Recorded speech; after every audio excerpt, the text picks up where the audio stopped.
السلام عليكم ورحمة الله وبركاته. وعليكم السلام ورحمة الله وبركاته. الحمد لله وكفى، وسلام على عباده الذين اصطفى.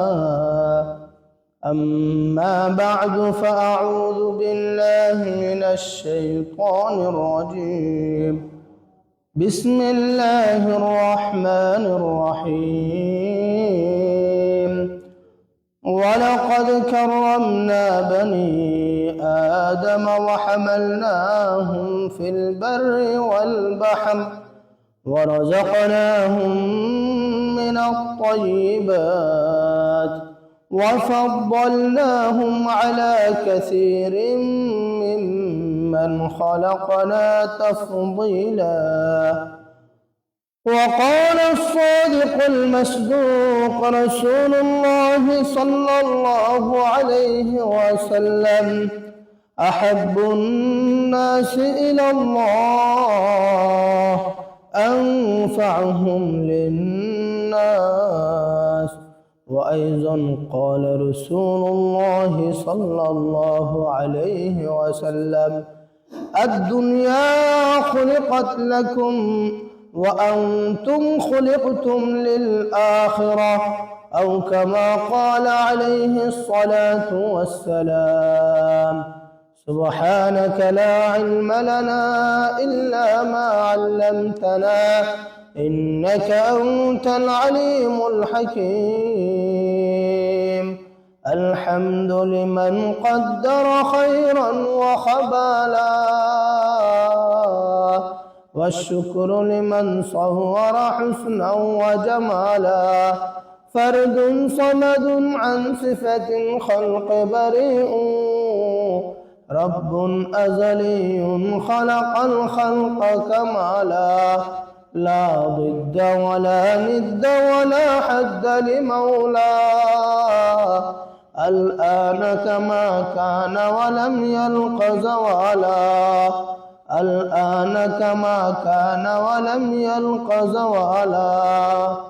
سکون جہاں تم کہاں ڈھونڈتے ہو، سکون جہاں ہے نظام مدینہ، سکون جہاں ہے نظام مدینہ۔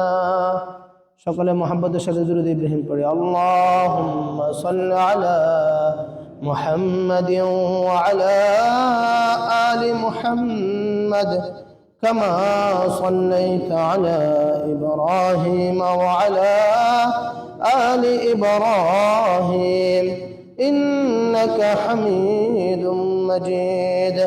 اللهم بارك على محمد وعلى آل محمد كما باركت على إبراهيم وعلى آل إبراهيم إنك حميد مجيد.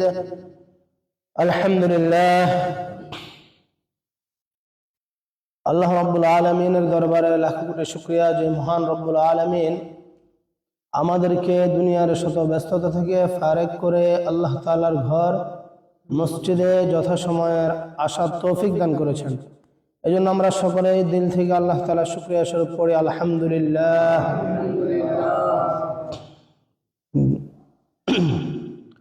অনেকে হয়তো একটা আমাদের কঠিন দুঃখের বিষয় দুঃসংবাদ হয়তো শুনেছেন আজকে গতকাল রাত্রে জুমার রাতে ওসমান হাদি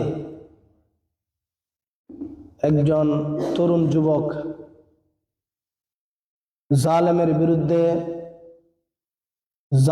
বিরুদ্ধে অগ্রণী ভূমিকা যারা পালন করছে এদের অন্যতম একজন ওসমান হাদি গতকাল রাত শহীদ হয়ে গেছে। ইন্না লিল্লাহি ওয়া ইন্না ইলাইহি রাজিউন। আমাদের রাসূলুল্লাহ সাল্লাল্লাহু আলাইহি ওয়াসাল্লাম বলেছেন, যদি কেউ কাউকে অন্যায়ভাবে হত্যা করে তাহলে সে শহীদ। যে নিহত হয়েছে সে শহীদ, আর যে হত্যা করছে তার ব্যাপারে অন্য কারো ফতোয়া আমার শোনানোর দরকার নাই। আমাদের নবীজি যে ফতোয়া দিয়ে গেছে আমরা ওটাই শুনি। কি বলেন? আপনাদের কাছে তো ওই যে অমুক আলেমে বলছে এটা বললে হয়তো আপনাদের বিদ্বেষ, অনেকে যারা দেখতে পারে না তারা হয়তো রাগ করবেন। রাসূলকে তো সবাই দেখতে পারে, রাসূলকে তো সবাই মহব্বত করি, রাসূল তো সবাইরে প্রিয় ছিল, এখনো প্রিয়। কি বলেন? রাসূলের ফতোয়া قال رسول الله صلى الله عليه وسلم سباب المسلم فسوق وقتاله كفر। কোন মুসলমানকে যদি কেউ গালিগালাজ করে, গালিগালাজকারী হলো ফাসিক, পাপিষ্ঠ, পাপাচারী। আর যদি কোনো মুসলমানের রক্ত ঝরায়, কোনো মুসলমানকে হত্যা করে, তাহলে হত্যাকারী হলো কাফের। কি? কুফরুন, কুফরি কাজ, কাফের। ওসমান হাদি সে জালেমের বিরুদ্ধে স্পষ্ট ভাষী ছিল, তাকে অন্যায়ভাবে হত্যা করা হয়েছে, গুলি করে শহীদ করে দিয়েছে। আপনারা ঘটনা জানেন না সবাই? শুক্রবার রাত্রে তো, শুক্রবার দিনের বেলায় তো, জুমার পরে তাকে গুলি করছে। গত শুক্রবার, এক শুক্রবারে তাকে গুলি করছে। কত সৌভাগ্যবান সে! আরেক শুক্রবার জুমার রাত্রে সে শহীদ হয়ে গেছেন। রাসূলুল্লাহ সাল্লাল্লাহু আলাইহি সাল্লাম বলেছেন, যারা জুমার দিন অথবা রাত্রে মারা যায়, আর আরবিতে রাত্র আগে আসে, দিন পরে আসে, যেমন আজকে সন্ধ্যার পরে কিন্তু শনিবার শুরু হয়ে যাবে, রাত্র আগে আসে। গতকাল মাগরিব থেকে শুক্রবার শুরু হয়ে গেছে। যারা জুমার দিন বা রাত্রে মারা যায়, রাসূল বলেছেন তাকে শহীদের মর্যাদা দেওয়া হয়। সুবহানাল্লাহ। যে অসুস্থ অবস্থায় মারা যায় সেও শহীদ। এই হিসেবে ওসমান হাদি শহীদ। এক সপ্তাহ ধরে অসুস্থতা ভোগ করছেন না?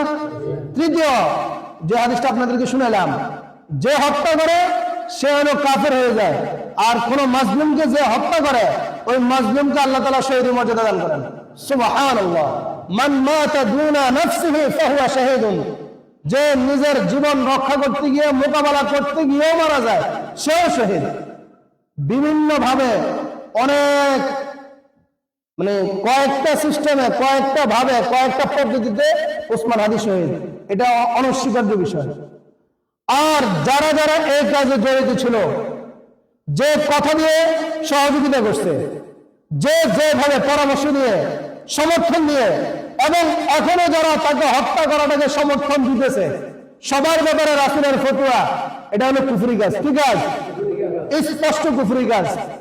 যারা যারা যারা এই জুলাই যোদ্ধাদের হত্যায়, তাদেরকে হত্যা করতে পেরে আনন্দিত হয়, তাদের ইমানের অবস্থা খারাপ। মনে রাখবেন, এটা আমার কথা না, রাসূলের কথা। তাদের ইমান থাকে না, কুফরি হয়ে যায়, কাফের হয়ে যায় তারা। কারণ কি? কারণ এই যে ছেলেগুলো, এদের কি ডাইরেক্টলি ক্ষমতার লোভে তারা সরাইছিল? এরা তো সরাসরি জুলুম হয়ে দিচ্ছে বেশি। অন্যায়ের বিরুদ্ধে প্রতিবাদ করতে গিয়ে এই সমস্যা। এই যে গতকালকে ওসমান হাদি তো শহীদ হলো, গতকালকে আবার আরেকজন মেয়েকেও শহীদ করে দিচ্ছে, মেরে ফেলছে। আপনারা শুনছেন কিনা জানি না, আরেকজন মেয়েকেও মারছে। আল্লাহ তাআলা আমাদের সকলকে বুঝার তৌফিক দান করুন। একজন মানুষের দাম সে যেমনই হোক আল্লাহ তাআলার কাছে কেমন জানেন? আল্লাহর হাবিব সাল্লাল্লাহু আলাইহি ওয়াসাল্লাম বলেছেন, পুরো পৃথিবী যদি ধ্বংস হয়ে যায় একজন মানুষের জীবন রক্ষার জন্য, পুরো পৃথিবী ধ্বংস হওয়া আমার কাছে সহজ, এটা কোনো ম্যাটার না আমার কাছে। তবুও একজন মানুষের জীবন থাকুক, এটা হলো আল্লাহর কাছে এত দাম। সেই মানুষকে সাধারণ তুচ্ছ ক্ষমতাচ্যুত হওয়া, অথবা আপনাদের জুলুমের কারণে আপনাদেরকে কোনো কিছু কঠিন ভাবে বলা, এই অপরাধে তাকে হত্যা করে ফেললেন, এই অপরাধে তাকে গুলি করলেন, আবার এটা নিয়ে আপনারা এখন গর্ববোধ করতেছেন। আল্লাহ তাআলা উপর থেকে সবকিছু দেখতেছেন। ইন্না কাইদি মাতিন। যে যত ষড়যন্ত্রের জাল বুনার বুনুক, আল্লাহ বলেন আমার ধরা শক্ত ধরা, 16 বছর বহু কিছু করছ, বহু শক্তি দেখাইছ, কিন্তু আমি তুচ্ছ ছোট পোলাপানের মাধ্যমে তোমাদেরকে শেষ করে দিছি। আর এখনো যারা বাহির থেকে বিভিন্ন ধরনের দেশ নিয়ে ষড়যন্ত্র করছে, আমাদের ভূখণ্ড নিয়ে ষড়যন্ত্র করছে। আপনারা 16 ডিসেম্বরের ব্যাপারে জানেন না। 16 ডিসেম্বরের দিন ভারতের সরকার মোদী সে বিজয়ের স্বাগত জানায়, বাংলাদেশের নাম উল্লেখ না করে, মানে তারা বিজয় সেটা বুঝে দিছে, মানে বাংলাদেশ তার একটা অঙ্গ রাজ্য, সে এটা বুঝে দিছে, বুঝছেন? বিশাল বড় করে সে পোস্ট করছে, কত বড় স্পর্ধা তাদের। আর আমরা তাদের ছত্র ছায়া আছে, তাদের কাছে আশ্রয় নিয়ে আসি, আবার ওখান থেকে বিভিন্ন ধরনের ষড়যন্ত্র চাল দিছে। আল্লাহ তাআলা সব কিছু দেখতেছেন। হয়তো আজকে আপনি সরাসরি কিছু পাইতেছেন না, আজ না হয় কাল টুকরা টুকরা করছে, একবার শিক্ষা পান নাই, কি কন হয়েছে না টুকরা টুকরা, শিক্ষা নেয় নাই, এখান থেকে তারা শিক্ষা নেয় নাই, আরো প্রতিশোধ পালন হয়েছে। তার অপরাধের কারণে তাকে শেষ করা হয়েছিল ওই সময়, এমনি করে নাই। অপরাধ যখন বেড়ে যায় তখন তাকে কেউ ধরে রাখতে পারে না। একবার যেহেতু শিক্ষা নেয় নাই, পরের বার আরো ভয়ঙ্কর পরিস্থিতি আল্লাহ তাআলা ঘটাইছেন, বহু ছাড় দিচ্ছেন, 16 বছরে বহু ছাড় দিচ্ছেন আল্লাহ তাআলা। ওলামায়ে কেরামকে 13 সালে নির্মম ভাবে তাদের হিসাব মতো 58 জনকে শহীদ করে দিয়েছে, তাদের হিসাব মতে। এগুলো আল্লাহ তাআলা বরদাস্ত করে নাই। মোদী বিরোধী আন্দোলন যাতে দেশে মোদী আসতে না পারে, ব্রাহ্মণবাড়িয়ার একসাথে 17 জন 21 জন মাদ্রাসার ছাত্র তালেব ইলমকে শহীদ করে দিয়েছে। এই সাধারণ বিষয়ে কি পাইছেন? এখন আবার যারা আপনাদের বিরুদ্ধে অন্যায়ের প্রতিবাদ করতেছে মৌখিকভাবে, এদেরকে দমিয়ে মনে করছেন আবার সবকিছু একটা মানে আপনাদের অধীনে চলে আসবে। এত সোজা, আল্লাহর ধরা শক্ত ধরা, ইন্না কাইদি মাতিন। আল্লাহ রব্বুল আলামিন যেদিন ধরবেন তখন আল্লাহর হাত থেকে রক্ষা পাওয়ার মতো কারো সাধ্য নাই। যুগে যুগে আল্লাহ রব্বুল আলামিন এরকম নজির দেখাই গেছেন। আপনি কি পরিমাণের জুলুম করছেন? হাজ্জাজ বিন ইউসুফ সেও আরো বড় জালেম ছিল। তার জুলুমের পরিধি কেমন ছিল? সে সাহাবী এবং তাবী এরকম বড় ব্যক্তিত্বদেরকে শুধু গুম করে ধরে এনে 30,000-এরও বেশি সাহাবী এবং তাবীকে সে শহীদ করে দিয়েছে। কিন্তু আল্লাহ তাআলা তাকে সর্বশেষ কেমন শাস্তি দিয়েছেন জানেন? তার এমন এক কঠিন রোগ হয়েছে যে রোগ কোন ডাক্তার ধরতে পারে না। সর্বশেষ একজন আল্লাহওয়ালা ডাক্তার, দিনদার ডাক্তার বলছে, ওই যে মাছ ধরার যে বড়শি, একটা বড়শি দাও, বড়শি আনছে। আনার পরে ওই বড়শির মধ্যে একটা শুটকি মাছ লাগাই দিছে, লাগায় তার মুখে দিয়ে ঢুকে তাদের ভিতরে যতটুকু যায় ঢুকেছে, এরপর আবার বের করছে। বের করার পরে দেখা গেছে এই এর মধ্যে যে আমাদের গোস্ত মস্ত পচে গেলে যেরকম পোকামাকড় কেমন করে, এরকম এই শুটকির মধ্যে এরকম অবস্থা হয়ে গেছে। তো ওই ডাক্তার বলছে তারে আর কোনো চিকিৎসা ধরবে না, তার কোনো চিকিৎসা নাই এবং তার মৃত্যু সহজ হবে না। তার এই পেটের ভিতর, বুকের ভিতর, কলিজা, বিদ্যা, আতুর ভিতরে যা আছে সবগুলো পোকে খেয়ে শেষ করে ফেলতেছে, কিন্তু তার মরণ হয় নাই, সহজে মরণ হয় নাই। মরণ তো মুহূর্তের মধ্যে হয়ে গেলে শেষ, গুলি একটা করে দিচ্ছেন শেষ, এটা হলো স্বাভাবিক মৃত্যু, 1 সপ্তাহ কাতরেছে। কিন্তু আপনাদের অবস্থা হাজ্জাজ বিন ইউসুফের জন্য ভয়ঙ্কর হবে যদি সংশোধন না হয়ে যান। দীর্ঘদিন যাবৎ সে অবস্থা ছিল, কলিজা নাই, বুদ্ধা নাই, বুঝেন নাই, পোকে খেয়ে ফেলতেছে অল্প অল্প করে, ছোট ছোট পোকাকে একবার অংশ নেয়, এই অল্প অল্প করে খেতেছে। কি পরিমাণ যন্ত্রণা দিয়ে আল্লাহ তাআলা শেষ করছেন, এটা তো ইতিহাস সাক্ষী। আল্লাহ রাব্বুল আলামিন আমাদের সকলকে সচেতন হওয়ার তৌফিক দান করুন। আমাদের আজকের আলোচনার বিষয় একজন মানুষের দাম আল্লাহ রাব্বুল আলামিনের কাছে কি পরিমাণ। সূরা বনী ইসরাঈলের 70 নম্বর আয়াত আল্লাহ রাব্বুল আলামিন ইরশাদ করেন, ওয়ালাকাদ কাররামনা বনী আদম, আমি আদম সন্তানকে সম্মান দান করেছি। ওয়া হামালনাহুম ফিল বাররি ওয়াল বাহর, জলস্থলে আমি তাদেরকে নেতা বানিয়েছি। জলের মধ্যেও মানুষের নেতৃত্ব চলে, স্থলেও মানুষের নেতৃত্ব চলে। ওয়ারাযাকনাহুম মিনাত তাইয়্যিবাত, আমি তাদেরকে উত্তম উত্তম যত ধরনের রিজিক রয়েছে, ফলমূল রয়েছে, সবকিছু আমি মানুষকে সম্মানার্থে দান করেছি। ওয়াফাদ্দালনাহুম আলা কাসীরিন মিম্মান খালাকনা তাফদীলা, পৃথিবীর মধ্যে আমি যত মাখলুক সৃষ্টি করেছি এর মধ্যে সবচেয়ে সেরা, সবচেয়ে শ্রেষ্ঠ মর্যাদা আমি মানুষকে দান করেছি। আল্লাহ রাব্বুল আলামিন সূরা 3 এর মধ্যে আরো ইরশাদ করেন, লাকাদ খালাকনাল ইনসানা ফি আহসানি তাকওয়িম, আমি পৃথিবীর মধ্যে মানুষকে সবচেয়ে সুন্দর আকৃতিতে দান করেছি। আসমানের যত তারকা, আসমানের যত চাঁদ আমরা পূর্ণিমার রাতে দেখতে পাই, কত সুন্দর লাগে আসমানে পূর্ণিমার রাতের চাঁদ। আল্লাহ রাব্বুল আলামিন বলেন, এই পূর্ণিমার চাঁদের চেয়েও সুন্দর আকৃতি দিয়ে আমি মানুষকে সৃষ্টি করেছি। লাকাদ খালাকনাল ইনসানা ফি আহসানি তাকওয়িম, আমি মানুষকে সবচেয়ে সুন্দর আকৃতি দিয়ে সৃষ্টি করেছি। আল্লাহ রাব্বুল আলামিন মানুষের পুরো বডিটাকে ফেরেশতাদের মাধ্যমে সৃষ্টি করেছেন, শুধু চেহারাটাকে, এই মুখটাকে আল্লাহ রাব্বুল আলামিন নিজ হাতে সৃষ্টি করেছেন। কার নাক কোথায় কতটুকু দেওয়া দরকার, ঠোঁট কার ঠোঁট কত মোটা দিলে সুন্দর লাগবে, কত চিকন দিলে সুন্দর লাগবে, কার চোখটা কেমন দিলে সুন্দর লাগবে, কার ভ্রু কেমন দিলে সুন্দর লাগবে, কার দাঁত কেমন দাঁত সুন্দর লাগবে, কার দাড়ি কেমন দিলে সুন্দর লাগবে, এটা আল্লাহ তাআলা ভালো করে জানেন। কার কানটা কেমন দিলে সুন্দর লাগবে, এটা আল্লাহ তাআলা ভালো করে জানেন। জেনে বুঝে আল্লাহ রাব্বুল আলামিন নিজ হাতে ধরে ধরে সৃষ্টি করেছেন।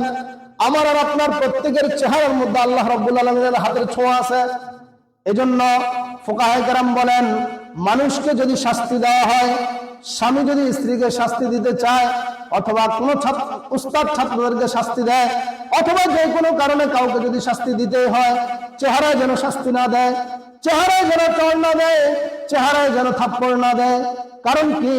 কারণ হচ্ছে এটাই, আল্লাহ রাব্বুল আলামিন নিজ হাতে চেহারাটাকে মায়া করে সৃষ্টি করেছেন। লাকাদ খালাকনাল ইনসানা ফি আহসানি তাকওয়িম, আমি রাব্বুল আলামিন তোমাদের চেহারাটাকে, তোমাদের বডিটাকে অনেক সুন্দর করে সৃষ্টি করেছি। এই ব্যাপারে একটা ঘটনা আছে, হযরত ইমাম আবু হানিফা রাহমাতুল্লাহ জামানার ঘটনা। একবার এক স্বামী তার স্ত্রীকে বলছে, কালকের ভিতরে যদি সন্ধ্যা আসার আগে আগে যদি তুমি এই আসমানের তারা চাঁদের চেয়েও সুন্দর না হও, কোথায় কোথায় বলে ফেলছে, তাহলে আমি তোমাকে আর রাখবো না, তোমাকে নিয়ে আমি আর সংসার করবো না, তোমার সাথে আমি আলাদা হয়ে যাবো তোমার থেকে, তোমাকে আমি ডিভোর্স দিয়ে দেবো, তালাক দিয়ে দেবো। মহিলা তো পড়ে গেছে পেরেশানিতে, পাশের মসজিদের ইমাম সাহেবের কাছে গেছে, হুজুর এই কাহিনী, আমার স্বামী তো আমাকে এটা বলে ফেলছে, এখন সমাধান কি? আমি কি চাঁদের থেকে সুন্দর হতে পারবো? এটা কি সম্ভব? তাহলে আমি কিভাবে এখান থেকে বাঁচবো? পেরেশান। ওই মসজিদের ইমাম সাহেব এত হয়তো বড় আলেম ছিল না, তিনি সমাধান দিতে পারেন নাই। তখন তিনি বলছেন, আপনি যুগ শ্রেষ্ঠ একজন বুজুর্গ আছে, বড় আলেম আছে, ইমাম আজম আবু হানিফা, কি পরিমাণ সূক্ষ্মতার অধিকারী। আমরা যেভাবে নামাজ পড়ে, আমলগুলো করে, মাসলা ফলো করে, এগুলো ভালো করে খেয়াল করেন, ওনার তৈরি না, এগুলো রাসূলের দিক নির্দেশনায়, তবে ওনার সাজানো, উনি একসাথে করা, একসাথে একটু সুন্দর করে সাজিয়ে দেওয়া। এই ইমাম আবু হানিফা রাহমাতুল্লাহ গেছেন ওনার কাছে, যাওয়ার পরে উনি বলছেন যে সমস্যা নাই, মাগরিব পর্যন্ত সময় আছে, তো আমি মাগরিবের পরে যাব।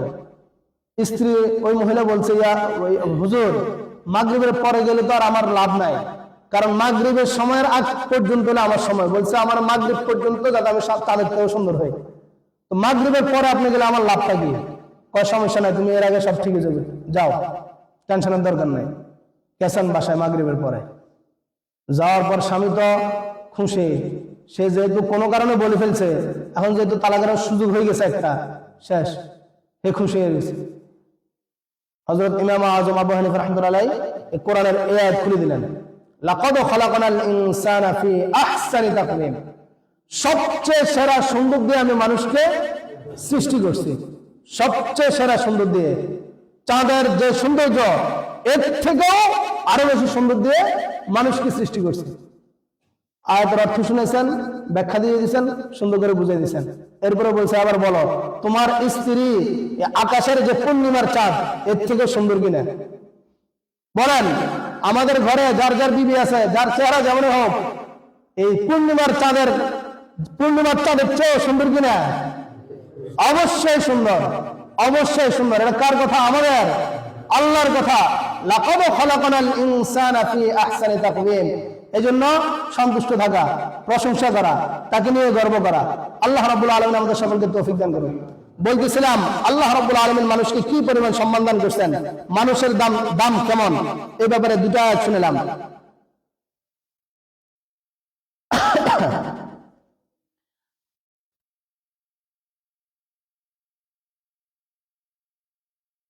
এই যে মানুষকে আল্লাহ রাব্বুল আলামিন এত দাম দিলেন, এত সম্মান দিলেন, এত মর্যাদা দিলেন, সূরা বাকারার মধ্যে মর্যাদা দিতে গিয়ে আল্লাহ রাব্বুল আলামিন আরো দামি একটা মর্যাদার কথা বলছেন। যখন আল্লাহ তাআলা প্ল্যান নিলেন মানুষ সৃষ্টি করবেন, আল্লাহ তাআলা শব্দটা উপস্থাপন করছেন এভাবে, ইন্নী জাইলুন ফিল আরদি খলিফা, আমি পৃথিবীতে আমার প্রতিনিধি। বোঝেন নাই মনে হয়? আমাদের ধরেন এমপি সাহেব, তিনি কোনো কারণে আমাদের দক্ষিণামপুর আসার কথা ছিল মাহফিলের দিন, আসতে পারেন নাই। তিনি তার কাকে পাঠান, একবারে ঘনিষ্ঠ যে প্রতিনিধি তাকে পাঠা দেন এবং প্রতিনিধিকে বলে দেন তোমার এই কথা, আমার পক্ষ থেকে এই মেসেজ দিয়ে দেবেন, এত টাকা আমার পক্ষ থেকে মাহফিলে দান করে আসবেন।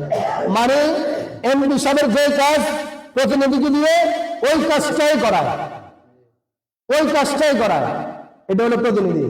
আল্লাহ রাব্বুল আলামিন আমার আর আপনার ব্যাপারে ফেরেশতাদের সাথে গর্ব করে বলছেন, ইন্নী জাইলুন ফিল আরদি খলিফা, আমি পৃথিবীতে আমার খলিফা পাঠাবো, আমার খলিফা বানাবো, আমার প্রতিনিধি বানাবো। সুবহানাল্লাহ। তাহলে আমরা প্রত্যেকে যে যার আমল যেমনই থাকুক, এখানে আল্লাহ রাব্বুল আলামিন এভাবে বলেন নাই, উলামায়ে কেরাম যারা এখানে কিন্তু আমভাবে বলছেন যে তাদেরকে আমার বিশেষ খলিফা বানাবো, এই কথা বলেন নাই। এখানে আপনার ব্যাপারে বলছেন আমি তোমাকে, এ আনোয়ার, আমি তোমাকে আমার প্রতিনিধি, মানে আমার কাজ যেটা ছিল আমি যা যা করতাম তোমার মাধ্যমে আমি এই কাজ করাবো। সুবহানাল্লাহ। এই মোহন ভাইয়ের নামে এটা বলছেন, এই জহির খন্দকার জহির সাহেবের নামে এটা বলছেন, মিজান ভাইয়ের নামে এটা বলছেন। এখানে আলেম হওয়া সত্য না, বিষয়টা একটু বুঝার চেষ্টা করিয়েন। সাধারণ বিষয় না, প্রধানমন্ত্রীর প্রতিনিধি, আর এই বাংলাদেশের প্রধানমন্ত্রী না, বরং পুরো বিশ্বের বর্তমানে যে সবচেয়ে সুপার পাওয়ার ডোনাল্ড ট্রাম্প, মানলাম তার প্রতিনিধি, এটাও না, পুরো বিশ্বের সকল সরকারের সরকার, সকল বাদশার বাদশা, এরকম শুধু পৃথিবী না, আরো অনেকগুলো গ্রহ আছে না, সবগুলো গ্রহের যিনি সৃষ্টিকর্তা, যিনি সব গ্রহের মালিক, সব গ্রহের সরকার, সেই মহান রব্বুল আলামিনের প্রতিনিধি আপনি। সুবহানাল্লাহ। বিষয়টা কিন্তু সাধারণ না, অনেক বড় মর্যাদার বিষয়। এটা আল্লাহ তাআলা ফেরেশতাদের সাথে গর্ব করে বলে দিয়েছেন। ফেরেশতারা বলছে আল্লাহ এর তো দুনিয়াতে আসার পরে আপনি কেমন মানুষ সৃষ্টি করতে চান, তারা তো দুনিয়াতে আসার পরে মারামারি করবে, কাটাকাটি করবে, হানাহানি করবে, ফতনা ফাসাদ করবে, মাইয়ুফসিদু ফিহা ওয়া ইয়াসফিকুদ দিমা, রক্ত ঝরাবে, ফতনা ফাসাদ সৃষ্টি করবে। আল্লাহ রাব্বুল আলামিন ওই সময় ফেরেশতাদেরকে একটা জবাব দিয়েছেন, শোনো, আমি যা জানি তোমরা তা জানো না। কি বলছে? আহা, কথাটা বোঝেন নাই। মানে আপনার ব্যাপারে আল্লাহ তাআলা ফেরেশতাদেরকে গর্ব করে বলতেছে, তুমি তো কইতেছো আমার বান্দা ফতনা ফাসাদ সৃষ্টি করবে, আমার বান্দা কোমাগুলি করবে, মারামারি করবে, তুমি আমার এই বান্দার ব্যাপারে এটা বলতেছো, কিন্তু আমি আল্লাহ বলতেছি আমার এই বান্দা কি করবে না করবে, তার যদি আমি আমার কি কি কাজ করাবো এটা আমি ভালো জানি। তুমি এই ব্যাপারে কোনো নাক গলানোর দরকার নেই, তুমি কিচ্ছু বলিও না, তুমি এটা বুঝো না। বুঝেন নাই? তোমরা এটা বুঝো না। আমার বান্দার ব্যাপারে আমি ভালো জানি, সে কি কেমন হবে না হবে, তোমরা এখানে নাক গলানোর দরকার নাই। ইন্নী আ'লামু মা লা তা'লামুন, আমি যা জানি তোমরা তা জানো না, চুপ থাকো। বুঝুন নাই? কেমন গর্বের সাথে আল্লাহ তাআলা বলছেন যে আমার বান্দা তোমরা এই কাজগুলো বলছো করবে করবে, কিন্তু আমি জানি আমার বান্দা এগুলো শয়তানের ধোঁকা পরে হয়তো করবে, টুকটাক করবে, কিন্তু তার সব কিছুর শেষ আমি ভালো করে জানি আমার বান্দা এত খারাপ হবে না। তোমরা যতটা বুঝতে চাও আমার বান্দারা এত খারাপ হবে না, এই জন্য চুপ থাকো, আমি যা জানি তোমরা তা জানো না, কথা বাড়ায় না। এই কথা বলে ফেরেশতাদেরকে থামাই দিয়েছেন। কেমন গর্বের সাথে আমাদেরকে আল্লাহ তাআলা প্রতিনিধি বানাইছেন। সেই গর্বের বান্দা কিন্তু আমি আপনি, সেই গর্বের বান্দা কিন্তু আমি আর আপনি। আমরা হয়তো ভুলে গেছি, আমরা শয়তানের ধোঁকা করে হয়তো ভুলে গেছি। আল্লাহ রাব্বুল আলামিন মানুষকে সৃষ্টি করার পরে তার ভিতরে দুটা, তার কলবের ডান পাশে দিয়ে দিয়েছেন একটা ভালো ফেরেশতাকে, বাম পাশে দিয়ে দিয়েছেন খারাপ নফস। তো এই মানুষ কোন কাজ করার আগে ডান পাশের যে ফেরেশতা সে সবসময় ভালো কাজের নির্দেশ দেয় যে তুমি এটা করো, এটা করো, এটা করো, ভালো ভালো সব। আর বাম পাশের যে সে শুধু ফুসলায় খারাপ কাজ করার জন্য, শুধু ফুসলায় খারাপ কাজ করার জন্য। শয়তানের এই অবস্থাটা নাই। মানুষের ভিতরে এটা আছে যে এক পাশে ভালো কাজের আদেশকারী, আরেক পাশে মন্দ কাজের আদেশকারী, কিন্তু শয়তানের ভিতরে এটা নাই। শয়তানের ভিতরে আসে শুধু শয়তানি, শুধু খারাপ কাজ করো, শুধু খারাপ কাজ করো। আবার ফেরেশতাদের ভিতরে মানুষের মতো নাই, আছে শুধু ভালো কাজ করো, ভালো কাজ করো, ভালো কাজ করো। এজন্য শয়তানের ভিতরে আছে যে শয়তানি, এটা তার জন্য কোনো গর্বের কিছু নেই। ফেরেশতার ভিতরে আছে শুধু ভালো কাজের একটা সিস্টেম, সে এটাই করবে অটোমেটিক, কোনো কিছু করার নাই। এই জন্য এটা তার জন্য গর্বের না। মানুষের ভিতরে যেহেতু আছে দুইটা, একটা হলো ভালো আর একটা হলো খারাপ, যখন সে খারাপটাকে বাদ দিয়ে ভালোটা করে তখন আল্লাহ তাআলা অনেক খুশি হয়ে যান। আর এইভাবে মানুষের সম্মান বাড়ে যায়, মানুষের দাম বেড়ে যায়। মানুষের দাম কেন এত দাম, আল্লাহ তাআলা কেন এত দাম দিলেন, কেন গর্ব করলেন? এর কারণ হলো এটা, ওই যে বলছে আমি যা জানি তোমরা তা জানো না। আল্লাহ তাআলা এটা জানতেন যে আমার বান্দাদের সামনে খারাপ কাজের সুযোগ থাকবে, ভালো কাজের সুযোগ থাকবে, কিন্তু বান্দা আমার মহব্বতে খারাপ গুলোকে বিসর্জন দিয়ে ভালোগুলো করবে। এই জন্য মানুষের এত দাম। আল্লাহ রাব্বুল আলামিন কোরআনে ইরশাদ করেন, والشمس وضحاها والقمر إذا تلاها والنهار إذا جلاها এভাবে বলতে বলতে ونفس وما سواها فألهمها فجورها وتقواها একে একে আল্লাহ তাআলা 13টা বিষয়ে কসম করছেন। চন্দ্র, সূর্য, তারকারাজি, আসমান, জমিন, এগুলো বলতে বলতে মোট 13টা বিষয়ে কসম করছেন। কসম করতে করতে শেষ পর্যন্ত দেখেন যে বিষয়ে কসম করা হয় ওই বিষয়টা কিন্তু সবচেয়ে বেশি দামি হয়। কি হয়? মানে যেমন আমরা একমাত্র কার নামে শপথ করতে পারি? আল্লাহর নামে। এছাড়া অন্য কারো নামে শপথ করলে ডাইরেক্ট শিরক। কি বললাম? স্পষ্ট শিরক। শুধু কসম, শপথ, এটা শুধুমাত্র কার নামে? শুধু আল্লাহর নামে, কোরআনের নামে। কোরআন আল্লাহ সিফাত হিসেবে মূলত শুধুমাত্র আল্লাহর নামে। আর এছাড়া অন্য যে বিষয় শপথ করবে এটা কি? স্পষ্ট শিরক, স্পষ্ট শিরক। আচ্ছা বলে ফেলি, ক্ষমতা গ্রহণের আগে বাংলাদেশ সংবিধান নিয়ে আপনাকে শপথ করতে হবে। আপনি যদি এমপি হন, যাকে এমপি বানাবেন, আপনি তো হবেন না, আপনারা বানাবেন কাউকে। যাকে বানাবেন আপনার ভোট পেয়ে যে এমপি হবে সে কিন্তু আল্লাহর নামে শপথ বাদ দিয়ে ওই গণতন্ত্রের মানব রচিত যে সংবিধান ওটা সে কসম করতে হয়, শপথ করতে হয়। শপথ পাঠ করে না? আমি ওদের সবকিছু রক্ষা করব, কোনো কিছু চেঞ্জ করবো না, অদল বদল করবো না, সিস্টেমের বাইরে যাবো না, এই যে শপথ করে, আপনার এক ভোটে সে কিন্তু ওখানে যে ইমান হারা হয়ে গেছে। আপনি ভোট দেওয়াতে সে পাস করছে, ওখানে যে সে ইমান হারাইছে। আচ্ছা যাক, এটা বিষয় না, বাকি বিষয়টা এটাই, মানে বাস্তবতা এটাই। হ্যাঁ, আল্লাহর নামে তো করাবে ফার্স্ট, এর মধ্যে এটাও করা যায়। যাক, বলতেছিলাম এই কসম একমাত্র কার নামে হয়? আমাদের কাছে আল্লাহ তাআলা সবচেয়ে দামি। আল্লাহ তাআলার মহব্বত, মর্যাদা, সম্মান আমাদের কাছে সবচেয়ে বেশি। এজন্য যে যাই করে সমস্যা নাই, তবে আল্লাহর প্রশ্নে সবাই একমত। দেখেন ভাই, আজকের একটা সুসংবাদও আছে। একটা তো দুঃসংবাদ দিলাম, ওসমান হাদির মৃত্যু, সুসংবাদও একটা আছে। সম্ভবত মুন্সিগঞ্জে এক হিন্দু, সে আল্লাহকে নিয়ে গালিগালাজ করছে, রাসূলকে নিয়ে বিভিন্ন বিষয় বলছে। আলহামদুলিল্লাহ, তৌহিদি জনতা তাকে মারতে মারতে একবারে মারে দম বাইর করে গাছের সাথে ঝুলে শেষ পর্যন্ত আগুনে জ্বালা গেছে। বুঝলেন নাই? আরে ক্ষোভটা কত কত বেড়ে গেছে, কি পরিমাণ ক্ষোভ আমাদের দিলে তৈরি হয়ে গেছে। এতগুলো একের পর এক কত আবেদন আমরা জানা দিচ্ছি, এগুলো থামাও। তারা তো থামালে না, উল্টা রাষ্ট্রীয়ভাবে যে একটা আইন ছিল যে আল্লাহকে গালিগালাজ করলে, রাসূলকে গালিগালাজ করলে 1 মাসের জেল, এই আইনটাকে পর্যন্ত তারা বাদ দিয়ে দিছে। এই সরকার এই আইনটাকে পর্যন্ত বাদ দিয়ে দিছে। এক রাখালরা, ওদের উপদেষ্টাদের একটা সহকর্মী, তাকে বাঁচানোর জন্য আইনটাকে পর্যন্ত সংবিধান থেকে উঠে দিছে। আল্লাহ ধরা শক্ত ধরা, বুঝলেন না? তৌহিদি জনতার ক্ষোভ জমতে যেতে একটারে পাইছে, উচিত শিক্ষা দিয়ে দিছে। আজকের কাহিনী, কালকে রাত্রে করছে। সবাই আলহামদুলিল্লাহ বললেন না? আজকে বলছে কেউ বাদ আছে, বলেন, আবার বলেন। এই কাজটা আমি করা দরকার ছিল, বলেন, এই কাজটা আমি করা দরকার ছিল। ইনশাআল্লাহ আমরা তো দূরে এই কারণে করতে পারলাম না, যদি আমাদের এই অঞ্চল হয় আমি করবো এটা, পারবেন না সবাই ইনশাআল্লাহ? এই একটা কাজ আপনাকে জান্নাতে যাওয়ার জন্য যথেষ্ট। কারণ আল্লাহ, রাসূল, ইসলাম, কোরআন এগুলোকে নিয়ে যারা কটূক্তি করে, গালিগালাজ করে, এদের শাস্তি একটাই, মৃত্যুদণ্ড। এদের শাস্তি একটাই, মৃত্যুদণ্ড, কোনো মাপ বিচার নাই কিন্তু, মানে এছাড়া কোনো বিচার নাই। এটা হলো আল্লাহর দেওয়া বিধান, এদের শাস্তি এটাই। যদি তওবাও করে, ভালো করে খেয়াল করেন, যদি তওবাও করে এটা আল্লাহর নামের বিষয়, আল্লাহ মাফ করবে না, না করবে এটা আল্লাহ করবে। তবে আমাদের জন্য যেটা আল্লাহর আদেশ, এরপর মেরে ফেলো। বুঝছেন না?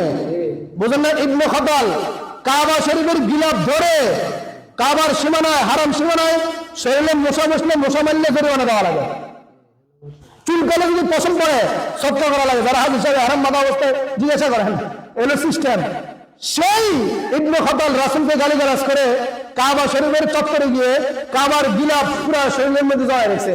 মুতাআল্লিকুম বিআস্তারিল কাবা, স্পষ্ট এভাবে হাদিসে আছে। মক্কা বিজয়ের রাসূল ঘোষণা দিয়েছেন, মক্কা বিজয়ের সবারই মাফ করে দিয়েছেন, 14 জন সাহাবা, এর মধ্যে একজন ইবনে খাতাল। রাসূল বলেছেন তারে শেষ করে দাও। সাহাবায়ে কেরাম বলছেন ইয়া রাসূলুল্লাহ, হারাম সীমানার ভিতরে তারে শেষ করো।